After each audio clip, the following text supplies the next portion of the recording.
Hello friends, अस्सलाम वालेकुम and welcome to Faridi TV. दोस्तों, जब हम किसी मलिका या बादशाह के मुतल्लिक सोचते हैं तो हमारे जहन में उनका जाहो जलाल आ जाता है। लेकिन तारीख़ में कुछ अजीबो गरीब मलिका और बादशाह भी गुज़रे हैं जिनकी अजीबो गरीब हरकत की वजह से उनको तारीख़ में याद किया जाता है। इस वीडियो में मैं आपको कुछ ऐसे ही मलिका और बादशाह के मुतल्लिक बताऊँगा। सबसे पहले बात करते हैं मिस्र के आखिरी बादशाह की, जिसका नाम किंग्स फ़ारूक था। इसको अमली तौर पर मिस्र का आखिरी बादशाह कहा जाता है। ये 28 अप्रैल 1936 को मिस्र का बादशाह बना था। ये बादशाह पार्टी करने और जुआ खेलने की वजह से बेहद मशहूर था। किंग्स फ़ारूक को बेहद खाने पीने की वजह से भी जाना जाता था। इसका वज़न 300 पाउंड से बढ़ गया था। इसकी बहन के मुताबिक ये एक दिन में 30 सोडा कैन पी जाया करता था। इसके बारे में ये भी मशहूर है कि इसने किसी आदमी के हाथ से ज़बरदस्ती घड़ी उतारने की कोशिश की थी। मिस्र के लोग इससे बेहद नाखुश थे। इसकी मौत 28 मार्च 1965 को एक रेस्टोरेंट में हुई थी। इसने ज़्यादा खाना खा लिया था और ये खाना ज़्यादा खाने की वजह से टेबल पर मुंह के बल गिर गया था। लेकिन कुछ लोग ये कहते हैं कि इसे मिस्र की इंटेलिजेंस एजेंसी ने मरवाया था। दोस्तों, अब बात करते हैं कि इंतहाई अजीबो गरीब मलिका की। इसका नाम क्यून जोआना वन था। कैस्ट्राइन नामी मुल्क की ये मलिका थी। इसको अपने शोहर से पागलपन की हद तक प्यार था। इसकी शादी ऑस्ट्रेलिया के शहजादे फ़िलिप से हुई थी। ये दोनों एक दूसरे की ज़ुबान तक नहीं जानते थे, लेकिन जोआना वन को फ़िलिप से शदीद मोहब्बत हो गई। दोनों की शादी हो गई, लेकिन फ़िलिप की दिलचस्पी दूसरी औरतों में बढ़ने लगी। जोआना वन इसी सदमे से खुद को कई दिन कमरे में बंद रखती और कई दिनों तक भूखी रहती थी। फ़िलिप की मौत सिर्फ 28 साल की उम्र में ही हो गई थी और इसकी मौत ने इस मलिका को पागल कर दिया था। इसने फ़िलिप को दफनाने से ही इनकार कर दिया और इसकी लाश को ताबूत में बंद करवाकर अपने कमरे में रख लिया। राज ख़राब होना शुरू हो गई, लेकिन इस बात का इस मलिका पर कोई असर नहीं पड़ता था। कहते हैं कि इस मलिका ने अपनी बाकी की सारी ज़िंदगी पागल होकर गुजारी थी। अब जिक्र करते हैं पीटर III का। दोस्तों, पीटर III रशिया का बादशाह था, लेकिन इसकी कहानी सुनकर आप हैरत में मुब्तला हो जाएंगे।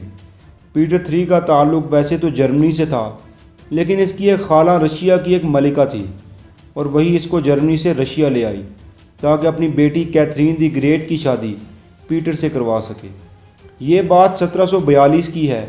इस वक्त पीटर की उम्र सिर्फ 14 साल थी और कैथरीन की उम्र 17 साल थी।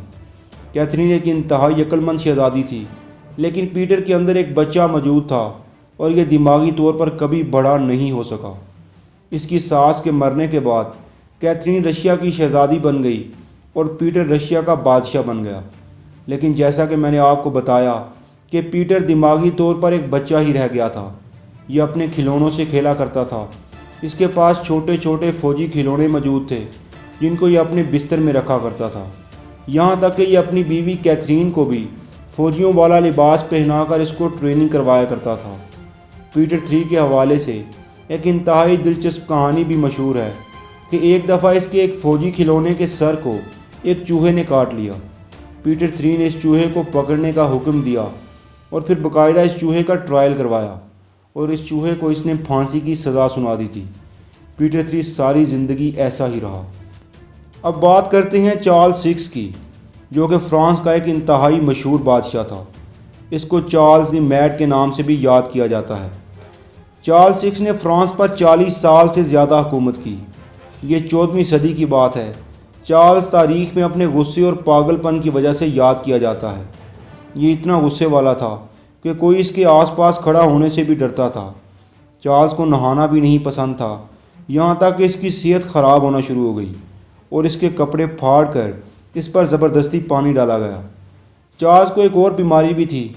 इसको लगता था कि इसका जिस्म शीशे का बना हुआ है और ये अक्सर घंटों बगैर हिले बैठा रहता था, क्योंकि ये अपने आप को एक शीशा समझता था। तभी इसको चार्ल्स दी मैड भी कहते हैं। दोस्तों, अब बात करते हैं प्रिंसेस अलेक्जेंड्रा की। अलेक्जेंड्रा बावेरिया की शहज़ादी थी और यह ज़्यादा दूर की बात नहीं है, बल्कि 19वीं सदी के दरमियान की बात है। अलेक्जेंड्रा एक इंतहाई ज़हीन औरत थी और इसको लिटरेचर और शायरी में इंतहाई दिलचस्पी थी, लेकिन इसको एक ऑब्सेशन थी। इसको साफ़ सुथरा रहने की जनून तक आदत थी।